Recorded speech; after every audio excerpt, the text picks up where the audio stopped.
David Belos is coming. We're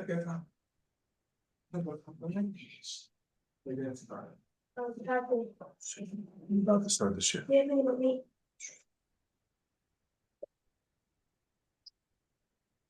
Good Erev Shabbos, everybody. Bruchim Aboyim. Welcome back once again to the weekly shir in Pirkei Avos. Rabbi Gershon Avson, Cincinnati, Ohio. Today we are going to be learning a Mishnah, the 7th Mishnah of Pirkei Chamishi, the 5th Pirkei, and it's the 3rd cycle of learning this year, Tavshin Pei. And I want to say that the truth is that this is the first time that I'm going to be teaching this Mishnah, which means the first time that I actually study this Mishnah in depth. And like all the Mishnayos in Pirkei Avos, even these Mishnayos, which you think are so simple, all of a sudden you discover the tremendous oitzrois, treasures, and brilliant hayrois lessons in Avodas Hashem that we can take from the Mishnayos and especially Pirkei Avos. The main topic of today's shir is going to be on one of the 7 qualities of the Chacham. The general idea of this Mishnah is to tell us the difference between a Chacham and a Goylam. And one of those qualities that make a Chacham is someone that says, Ala Rishoin Rishoin, V'ala Achroin Achroin. Literally translated, he says on the first and the last. And we're going to be talking at great length about the understanding of those words. But first, let's just quantify and explain something which to me was quite novel when I started learning this Mishnah, something that I should have thought about all the years that I said Pirkei Avos. And that is, what is the halachic, what is the actual translation or qualifications to be a goylam? We have a lot of names that are thrown around in Pirkei Avos. You have the name Bur, you have the title Amaretz, and Ein Bur Yirei Chet, V'loy Amaretz Chasid. These are words which are descriptions in Pirkei Avos. And we all of a sudden have a new description, a description of the goylam. Now, if you're like me, you start thinking of the goylam of Prague. That means the goylam must be even lower in quality than the Bur, the Amaretz. They're at least a human being. The goylam seems to be on the lower end of creation, subhuman. But in truth, it's important that we understand that about a goylam, we don't need Pirkei Avos to tell us not to be a goylam if the goylam is mamish, the lowest of the low. In truth is, the halachic translation, the definition of goylam is quite high. The Rambam in his Pirush HaMishnayos, in our Mishnah, he wants to set clear and make sure that we understand who is the goylam of the Mishnah. It's very important that we understand this, because the same way when you learn Tanya, before you learn Tanya, you think that a Beinani is an average person. After you learn Tanya, you find out the great level that the Beinani is on, that he keeps machshava dibra maisa all the time. Chassidim would always say, halavai Beinani, if only I was a Beinani. In other words, you all of a sudden look up to the Beinani. According to the Rambam, the goylam is quite a level to be on. The fact that we're contrasting a goylam and a chacham is not because that they're so far apart, but they're actually together. The goylam goes into the chacham. The goylam is one step before the chacham. He's not the opposite, completely the contrast of a chacham. On the opposite, the goylam is on his way to becoming a chacham. And that's why the Mishnah starts off talking about the goylam and the chacham, because the goylam becomes a chacham. What does that mean? So the Rambam says that the bur, when the Mishnah talks about a bur, that's somebody that has no good midos and he has no understanding of Torah. In other words, his emotions and his intellect are not developed. The Amaretz is somebody that is a very nice person. He's a balabatish, a nice person. In midos, he's does quite well. He just does not developed intellectually. He's not, he hasn't developed his seichel. He's a am haaretz. His brain is still connected to the land. He's still very, very, very tied down to olam hazeh. He hasn't yet developed abstract thinking and learning. The goylam, on the other hand, he's the next person. The word goylam, the Bartanura tells us, is loshen goyl me kelim shloi nigmara melachtam. We're talking about somebody that it's like when the carpenter makes the model of a vessel, it still hasn't yet been sanded and perfected, but you actually can see the seer, you can actually see in front of you the actual vessel itself. In other words, we're already talking about somebody that's a vessel. He's just not a polished vessel. It's somebody that's already worked on his midos. He's already worked on his seichel. There's some development there. There's already a vessel. There's already a tzira of a keli in front of you. It just hasn't been beautified. It hasn't been sanded down and made to show. And we're talking about such a yid that has the qualities of seichel. He has the qualities of midos and has yet to be refined.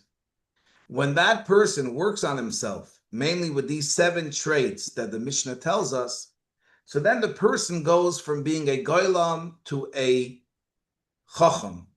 The chacham is somebody that's already a sort of beautiful vessel. He's perfected his midos, his emotions, and his midas toives. He's perfected his intellect, his seichel. Then the Rambam says, but even the chacham could turn one day into a chassid. The chassid is lefnim mishuras hadin. He's mamish, a beautiful, beautiful vessel. He's not just a perfected vessel. He's a beautiful vessel, like a diamond. It's not, you can wear clothes and you can wear diamonds. Diamonds are a beautifying object. So the goylam is really right in middle between the bor, the ha'aretz, those are the lower end. You have the chassid and the chacham on the higher end, and you have the goylam who's on the journey to becoming a chacham. So it's important that we know that as we start this year. We're talking about somebody that's on quite a level already, almost halavai goylam. Halavai we can be a goylam. So one of the attributes that this goylam has to work on, this talmid that's really trying to work on himself, one of the things that the goylam has to really work on, says the Mishnah, is oimer al rishon val achroin achroin. He says on the first, and on the last. Now, what exactly does that mean? So the way I always understood the Mishnah, and that's the way it's most often translated, and this is the way it's brought down in many of the Mefarshim as well. They say that we're talking about somebody that has the sense of mind, that has the Mesuder Dike cup, that when he's asked 2 questions, he doesn't mix things up. He answers the first question first and the second question second. And they bring the source for this is we find Moshe Rabbeinu. The Bartanura says that Moshe Rabbeinu, when Hashem told him to take Yidden out of Golos Mitzrayim, he turns to Hashem and he says a bunch of reasons why he's not qualified to do this. He has a whole host of reasons why he's not qualified to take Yidden out of Golos. The first thing he says, Mi anoichi ke'elech al paroi. Who am I? I'm not qualified to take Yidden out of Golos. And the second thing he says, V'chi is b'nei Yisrael. In other words, do the Yidden have the schusim to go out of Golos? In other words, there's me, there's the Yidden. How? These are the questions he asks. And Hashem answers both questions, but he answers them in order. The first thing he says, you're worried about if you have the koyach, ani eya imach, I'm going to be with you. In other words, you're not going with your koyach, you're going with the Eibishter's koyach, like a shliach is going with the koyach of the Mishaleach. So therefore, stop questioning your own koyach. You have the ability, you don't have the ability. You're not working with your own abilities here. You're working with the supernatural koyach of the Hashem. And therefore, that answers the question of your own worthiness and ability. You ask the question, and what's chus? How will Yidden go out of Mitzrayim? So Hashem says, that the schusim come, they're going to the reason they're going out of Mitzrayim, they're mekabel the Torah. When they're mekabel the Torah, that gives them all the reasons to go out of Yitzias Mitzrayim, the schusim that come along with it. The idea is that Hashem answers in the order in which the questions came. And the truth is, the other Mefarshim bring out, we find the similar thing by Rivka Imenu, that when she meets Eliezer by the well, so Eliezer makes the whole test. We know how she's going to give the camels to drink, etc. And then Eliezer looks at her and says, Bas mi'at, who is your father?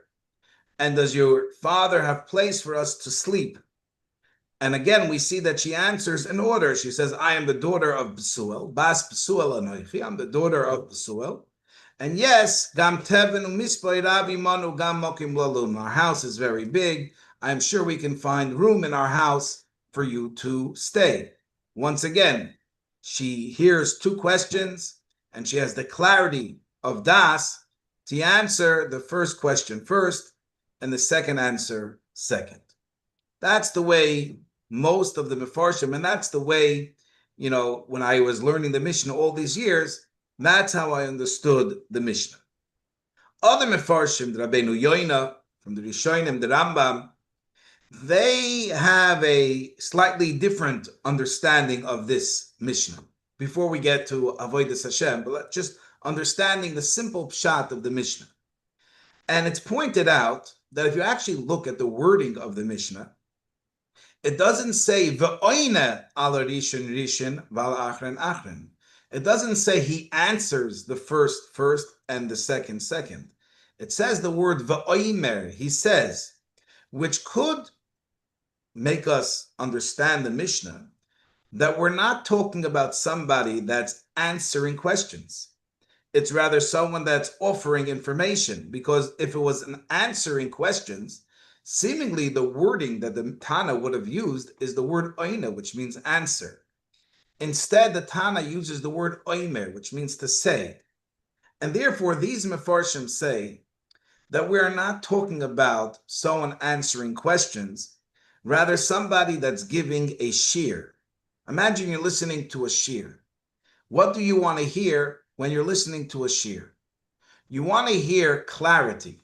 You want to hear a shir that's built on foundations, that the one that's giving the shir knows what to say first and knows what to say second. It doesn't matter what he was asked.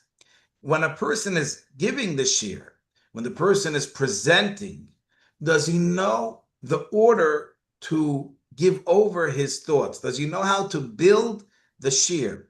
Does he know how to put what's important in the right place, in the first place, what's supposed to be first, what's supposed to be second?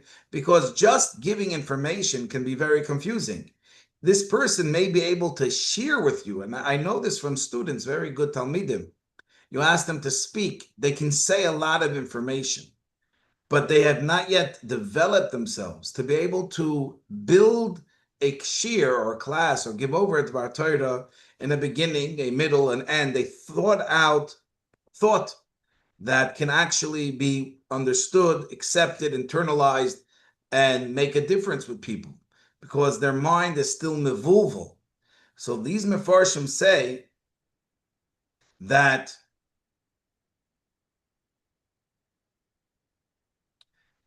if the Chacham hears two questions or has a lot of information, he doesn't have to give over first, second. It's prioritizing what's important and making that first, and the other thing at the end. Like some of the Farshim, they explain this even more.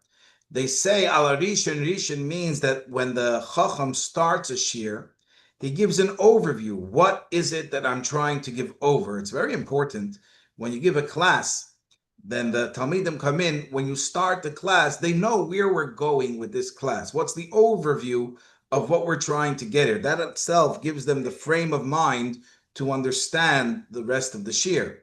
They already have so therefore it's Rishon Rishon. They start with a first thing, and then at the end of the shir, Vala Achrein Achrein, he makes a summary at the end, and he brings it all together. Because if you're missing that end of the shir summary, sometimes you can lose it. It becomes like a bag that has a hole at the bottom. You filled it up, but it doesn't hold because there's a hole on the bottom.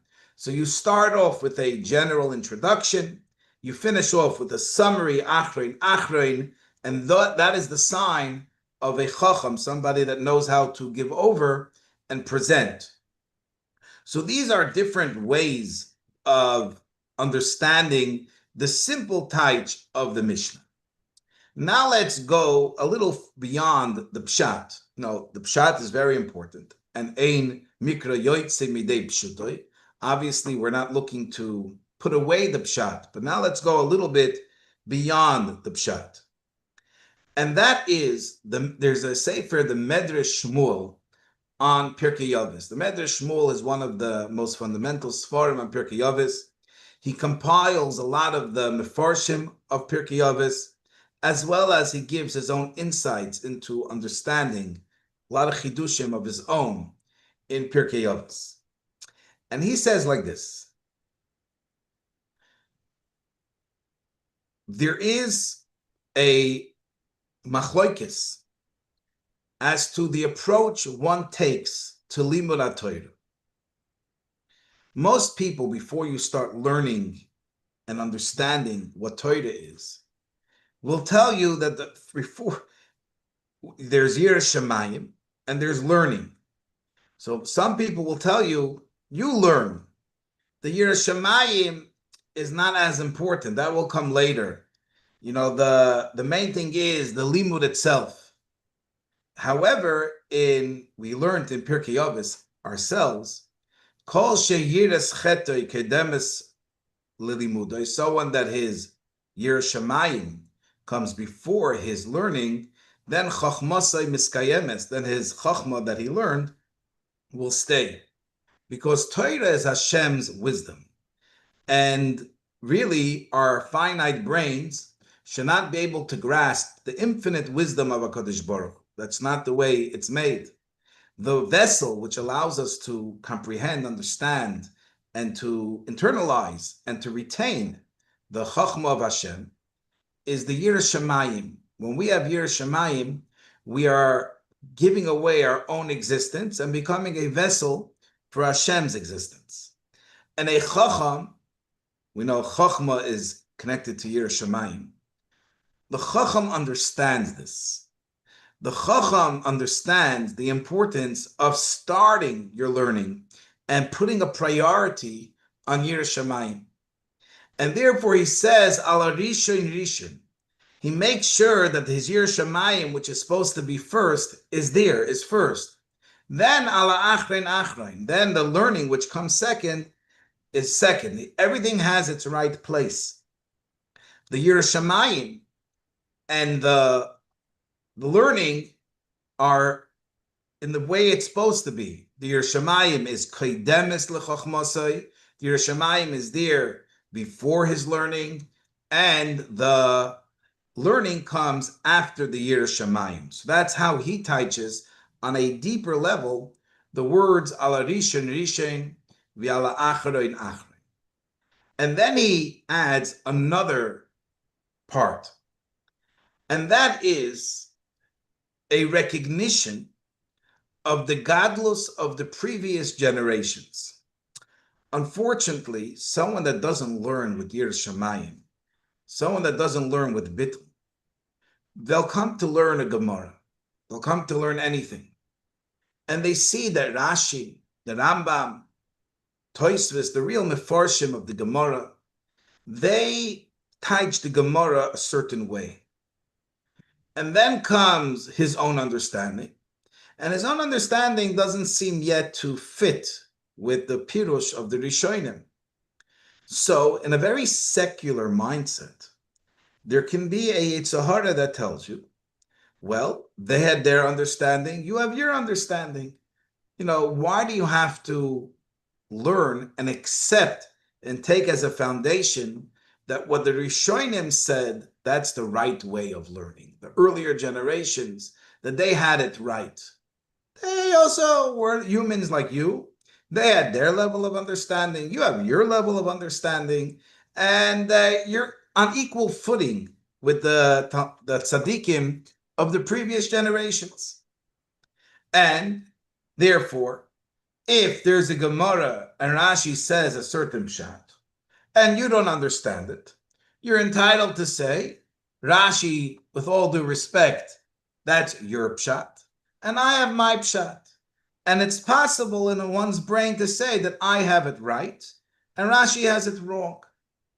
Because there's no bittul, there's no, the ego and the sense of zich, sense of self is so strong that he's not approaching Torah with the right Kabbalah's oil. He doesn't understand that the Rishonim, the earlier generations, they had Gili Elikus, they wrote to Ruach HaKodesh, and therefore they can make a mistake. I can make a mistake. They can make a mistake. Everyone can make mistakes. There's no deference, and I don't mean just taking their opinion. There's no respect. There's no understanding. The way a Yid learns a Gemara, Chumash, is that the Rishonim have it right. If I don't understand, there must be something wrong with the way I learned the Gemara. Because if my way of the Gemara was right, that's how they would understand it. In other words, we look at the words of the earlier tzaddikim as shining, guiding lights to understand Hashem's chachma. And they didn't have it wrong. They have it right. And if we can't see the light that they are shining and they are giving out, it must be something is wrong with my method, with my level, and with my approach to this specific pasuk, this Mishnayos, Gemara, whatever it may be. There is an understanding that, like the Gemara says, that Rabbi Yochanan says, if the previous generations were on the level of angels, anu ke'anoshim, then we have to look at ourselves as humans.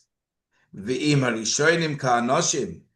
we look at the other generation as humans, anu kechamoidim, you have to say that you must be a donkey. In other words, there's no great equalizer. You can't put your level with the level of the holy tzaddikim of the previous generations. And that's why it's important to know ala rishain vala achrein, that you have to know what came from the earlier generations, what part of Torah is from the rishonim of the earlier generations, what are innovations of the later generations. Everything has to have its place. Everything has to have its respect. Everything has to have its foundation and its deference to the kedusha of the previous generations. That's the Oimer ala rishon. If it came from an earlier tzaddik, he understands that, and he respects that, and he holds that as a anchor in his learning and his avodas Hashem. Even more, even deeper.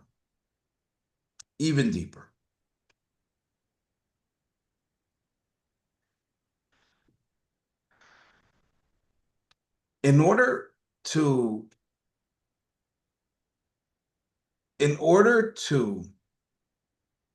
properly work on yourself, right now we are in Shabbos Mevorchim Chodesh Elul. We're here to work on ourselves and make a cheshbon tzedek for the month of Elul to prepare for the new year. In order to make a proper cheshbon tzedek, in order to make a proper calculation, everything has to be in its right place. Meaning, if the sum total of the calculation is that you don't know your milas and your chisroinus, you're never going to be able to be successful. Think about a business where they're trying to make money, but they're not sure what items sell and what items are not selling, where they're making a profit and where they're making a loss, such a business is never going to be successful. They may be turning over money and inventory, but they could be losing a lot of money because they're not even sure where the profit is, where the losses are. It's in ganzen mevuvel. It's completely mixed up. Same thing in our own avodas Hashem, in our own growth and serving Hashem. We have our milas, which are our qualities, and we have our chisroinus. The Yom Yom we learned yesterday told us that our qualities you have to build, meaning if you have a good customer that you're making money from, you have to start creating strategies how to expand business with that customer, because that's obviously you're making money. And then you have your chisroinus that you're losing. So then those cases you want to minimize. So that's part of the cheshbon tzedek. If you can't identify your strengths and your weaknesses, if you can't identify your milas and your chisroinus, if you can't identify where you're being successful in your avodas Hashem, and when you're failing, if that is not clear, then we're never going to actually work. We're never actually going to progress in avodas Hashem. Everything has to be recognized. It doesn't mean you're perfect, but at the very least, you have to be honest. You have to know, I have these, this is a chisorin. Don't try to sugarcoat it. Don't try to say it's okay. You could say, I struggle, but acknowledge that it's a struggle. Acknowledge that it's something that you're losing. Acknowledge that it's something that you have to work on. If you're not ready to acknowledge a chisorin, many of us like to sugarcoat our chisroinus and say that's not really a chisorin. If that is the way we approach avodas Hashem, we are never going to be successful. If you can't identify good and bad, then you'll never fix, you'll never promote the good, and you'll never get rid of the bad. If you yourself can't identify it, forget about what you do with it. The very first step to any tikkun, any first step to any change and proper growth is being able to identify the milas and the chisroinus, the good from the bad. If bad is promoted as good and good is promoted as bad, when the victim becomes the oppressor and the oppressor is portrayed as the victim, then go think of the war in Eretz Yisrael now. It's like a topsy-turvy world. There's nothing to do. You can't have a conversation when people have no havchana. They cannot discern and they can't figure out who is good, who is bad, who are terrorists, who are protecting themselves. If that can't be established, then there's no conversation. You can't go anywhere when the basics are not established. And that, according to some of the Meforshim, is al rishon as achron. The goylam may not have the clarity of das to be able to properly identify his milas and his chisroinus.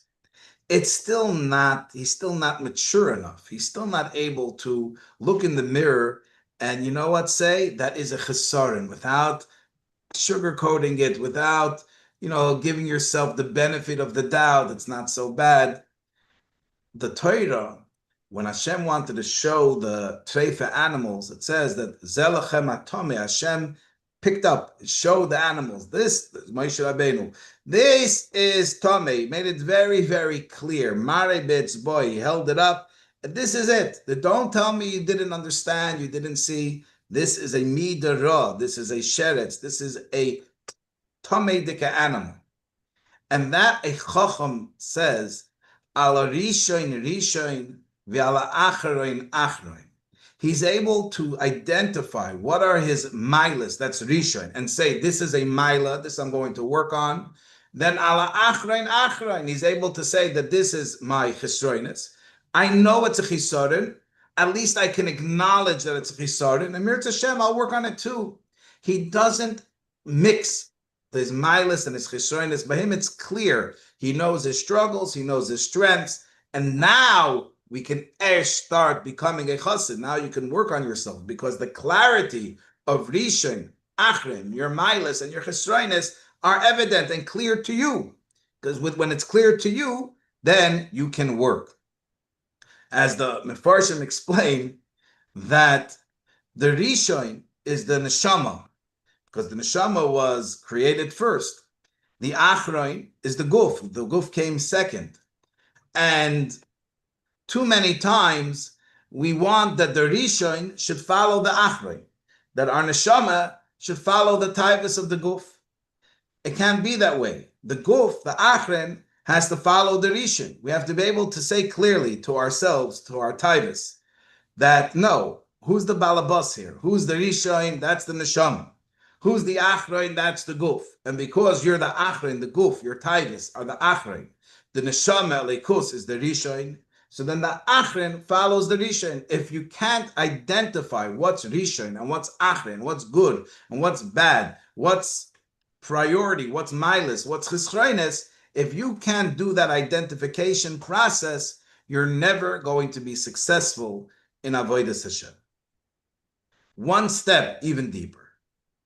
I hope I didn't lose my audience. I'm trying to give a shir, how best give a shir. I hope I didn't lose everybody in the process. I hope I'm using the tools of a chacham and not a goylem. But even on a deeper level, I saw a very beautiful word, and I hope I'm able to give it over in a very, very clear way. When Hashem refers to himself, Hashem says, Ani Rishon v'ani Achron. I am the beginning and I am the end. That's how Hashem says. We say it in the davening. Ani Rishon v'ani Achron. The Eibishter describes himself as the Rishon and the Achron. Now, the simple touch of Rishon and Achron is that the Eibishter was there before time was created, and the Eibishter is there for eternity. It's a definition of time. Rishon and Achron, first and last, is time. But other Mefarshim say that Rishon and Achron represent two ways that the Eibishter deals with us. Sometimes in a way of Rishon, which means when Elikus is clear, you see the presence and you feel the presence of Hashem. And then Achron means like things are concealed, like in the later generations when there's concealment of Elikus. So there's revelation of Elikus and there's concealment of Elikus. There's times in our life when we are inspired. There are times in our life when we feel the or, and then there are unfortunately times in our life where we don't feel it. We feel a little bit lost. We feel abandoned almost. We feel left. And it's very hard to find your footing in those situations. And that's why the Mishnah says that a chacham, he says, al arishin, when things are going well, when things are inspired, he knows Rishon, he knows that that's Hashem, the way he's revealed to us in a way of Rishon. But when things are not going well, the Chacham doesn't say that Hashem abandoned me. The Chacham says, that's the Eibishter relating to me in a way of Ani Achron.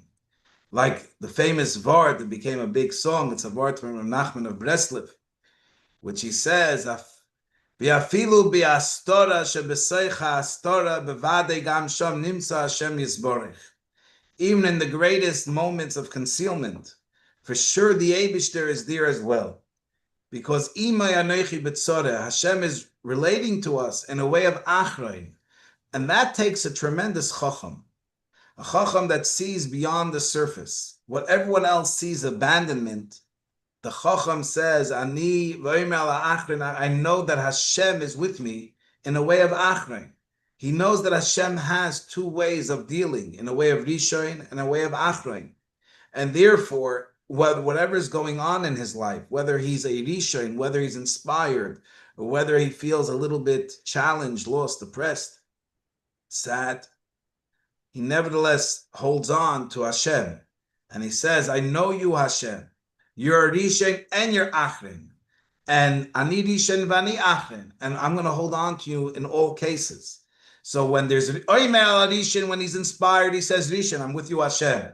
When he sees that it's not going so well, he doesn't let go of Hashem, and he says, Achrein, I'm holding on to Ani Achrein, I'm holding on to HaKadosh Baruch Hu.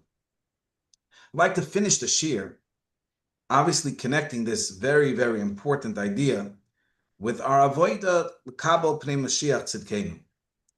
There is the famous fundamental mimer, which the Rebbe said the first day that he officially accepted upon himself the Nesius of Klal Yisrael, the Nesius of Chabad, the mimer Basi Legani Tovshin Yud Aleph. And in that mimer, the Rebbe speaks very, very strongly about the benefits of our generation. He says we are the seventh generation, and the seventh generation is very dear and precious. That's why you have, even in the secular world, the concept of lucky seven. People like the number seven. Seven is a very dear and beloved number. And again, I heard this when I went to Seattle, and I went to the Boeing factory, and I asked them, where were the bunch of Bochrim? Why are all the planes connected 747, 757? Everything is seven. Why did they pick the sevens to be on both sides of every time there's a different plane number, they pack it with the number seven? And they said that originally when they understood that subconsciously people are going to have a fear of flying, you're giving up your earth, you're going to the clouds. So they had to work on the subconscious of the person, that the fear of plane should be less and the endearment of plane should be more. So they took the number seven. They know that seven is chaviv, seven is precious. And they wanted that seven, if people saw the number seven, subconsciously they may be more comfortable with going on an airplane. Now, again, I'm not such a psychologist, but the idea is that seven is considered a very, very special. And the Rebbe said our generation, the Dar Hashvi, is the Achrein, the last generation of Golus. And it's an extremely, extremely, the most special generation.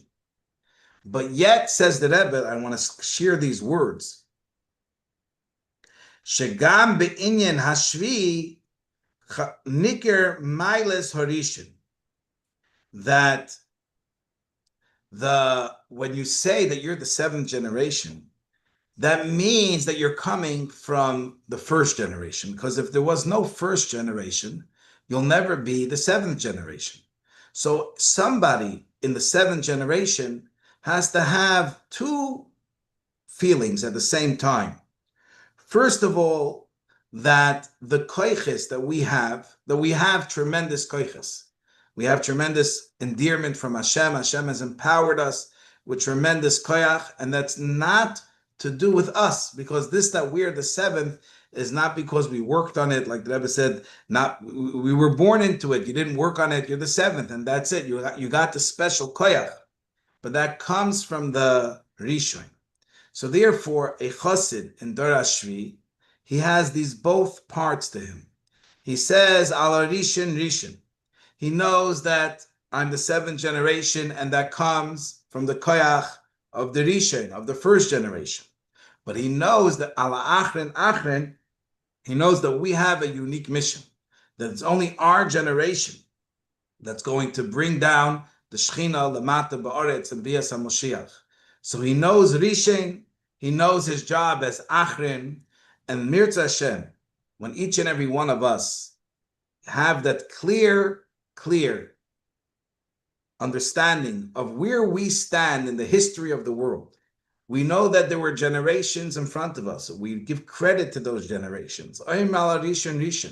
We clearly value, we're standing on the shoulders of giants. We know that the avodah that we're doing is not because we are so special. It's because we are standing on our parents, grandparents, Zaydas, generations and generations of Yidin, Mr. Nefesh, and Torah, the mitzvahs. Those are the shoulders which we stand on. We give credit and we understand that. It's al Rishon. But that doesn't mean that we are not the ones to finish it. On the contrary, because we're standing on the shoulders of giants, we can say ala Achren. We can say that we are the last generation of Galus, the first generation of Geula, and may that be Mirza Hashem, Tekef Umiyad Mamish, B'toyev Hanira V'Nigla, that this Shabbos Mevorchim Chodesh Elul, we shouldn't just have the Melech Basoda in a hidden way. We should have Melech B'Yofyoi Sechzeno Einenu, and it should be take it from Miyad Mamish.